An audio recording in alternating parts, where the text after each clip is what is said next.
Well, it's very kind of you to come here and join our conference today. May I ask why you have come? I think I've already answered that question. I've just come because I'm a member of Greenpeace, and Right. We've heard that this conference is about people who negate climate change. Right. Now, there has been climate change, hasn't there, for 4 billion years? Well, you tell me, I'm young. Right. That's a good answer. That's a very good answer.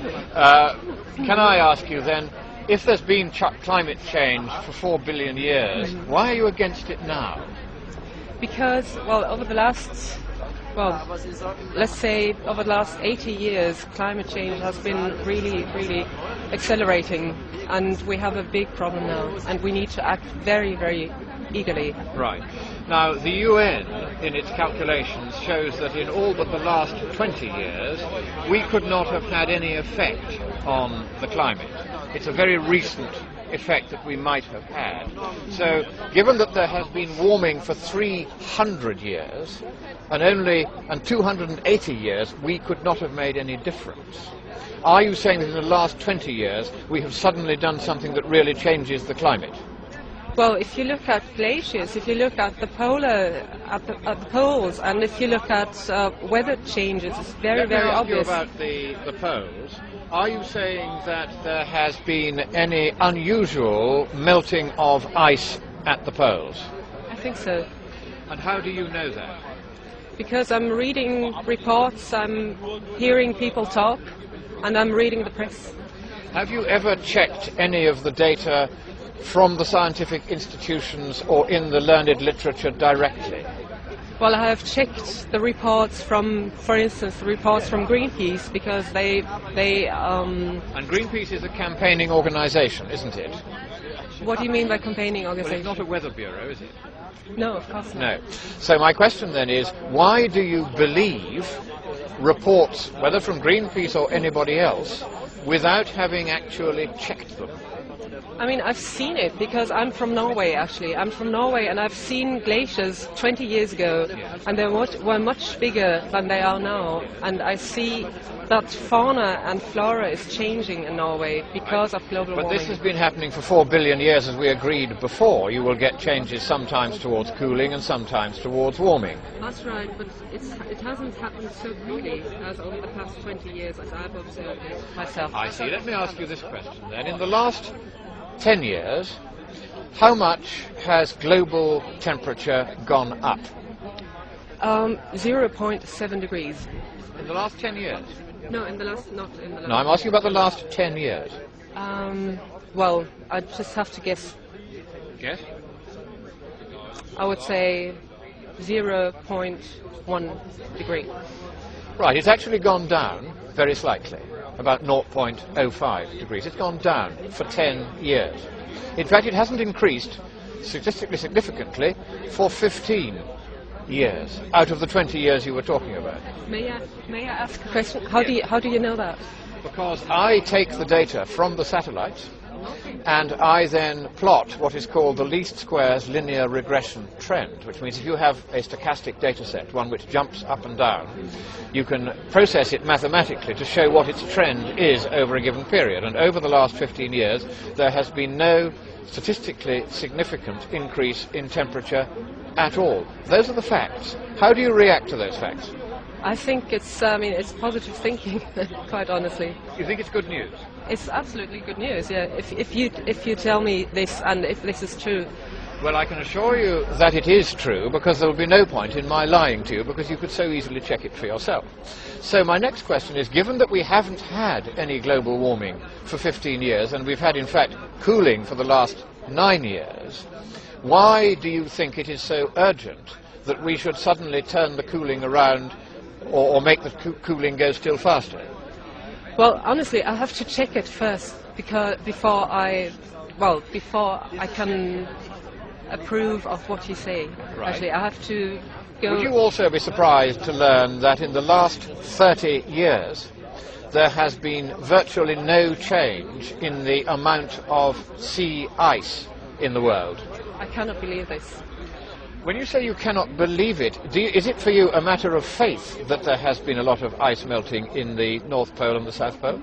It is actually. It's a matter of faith because I haven't been at the poles to check it myself. In that case, do you not think that it would be a good idea to check with, let us say, the University of Illinois, which keeps all the Arctic and Antarctic records?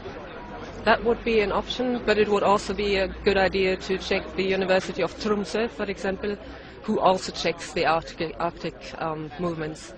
Right, but the University of Tromsø doesn't do what the University of Illinois does. What that does is it takes the Arctic and Antarctic sea ice extents and it plots a global sea ice extent, which, you will be surprised to learn, shows almost no change in 30 years.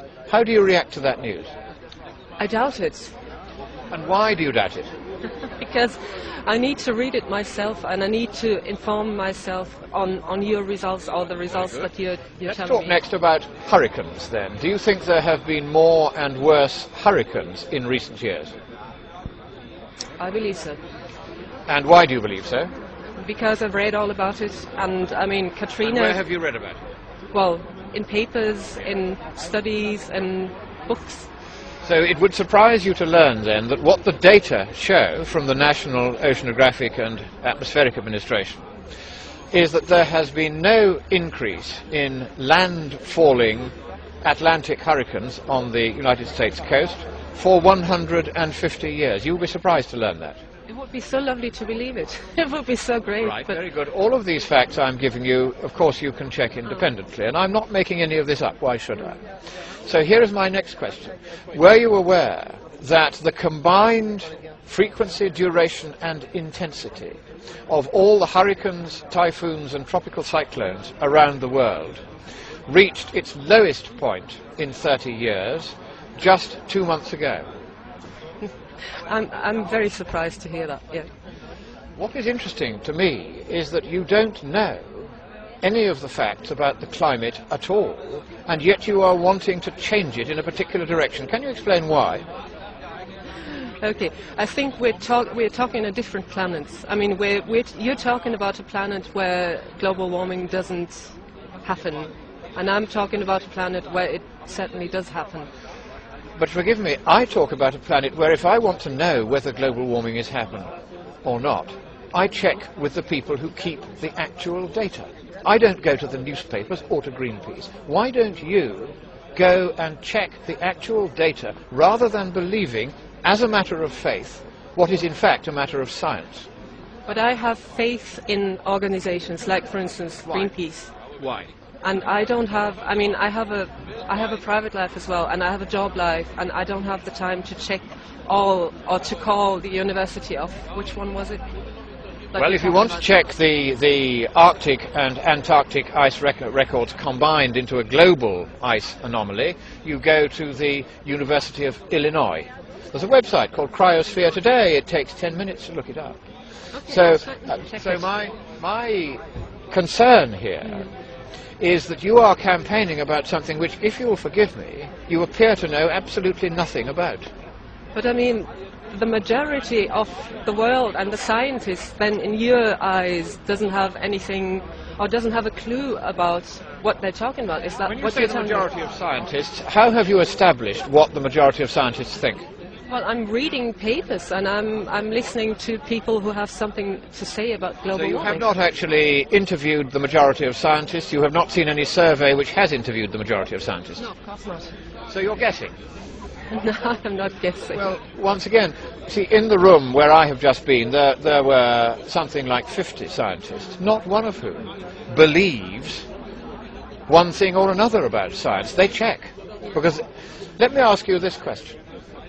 If you were to discover that everything that I said to you about the climate, that we've had global warming, global cooling for 9 years, that we have had less hurricane activity recently than at any time in the last 30 years, that there has been no change in the extent of global sea ice, or virtually no change, for the last 30 years, would you think that therefore the organisation that you believe in has misled you?